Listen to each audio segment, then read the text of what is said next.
Sabi mo, bantay si ano, sinong babantayan mo? Yung tinda kami. Yung tindahan. Pero, ayaw ni Ome. Iniwan ka talaga niya. Kawawa ka naman, may tissue ka pa. Umiyak ka ba kanina? Ha? Saan ka umiyak?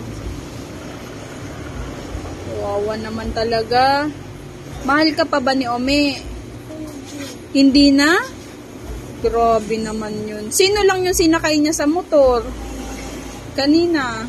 Kuya Ate. Tapos? Kuya. Si Kuya. Okay lang yan. Saan na lang tayo pupuntang dalawa? Ha? Doon tayo galing. Doon tayo galing. Sa? Doon tayo FM. Sa SM na lang tayo.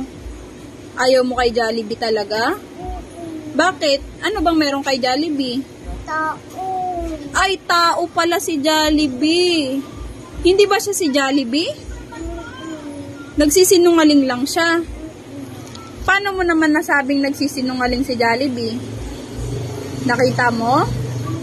Pakita mo nga sa cellphone. Tingnan mo nga dyan kung tao ba yan si Jollibee. Saan? Tingin? May paa? Hala, sinungaling pala si Jollibee. Eh di hindi na tayo pupunta sa mga Jollibee party. Doon tayo McDo. Sa McDo na lang? Aba, matindi ka naman. Social ka pa, McDo. O, sige nga. Sinong gusto mo sa McDo? Anong gusto mong pagkain sa McDo? Ano? Ano? Ano? Chicken Joy? Saka?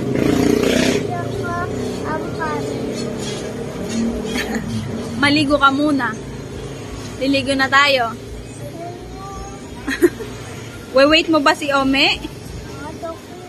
Ayaw mo na kay Ome. Bakit? Ayaw ko doon. Kasi? Iniwan. Ha? Pangit.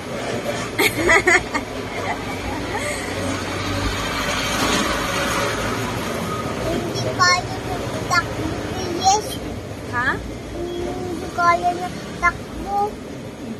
Papa ko kaya ng takbo. Hindi kaya ni Ome takbo ng mabilis sa motor. Papa mo kaya. Wawa ka namang bata ko. Wala nang nag-aalaga dyan. Tignan mo yung damit mo. Mahuhulog na. Oh.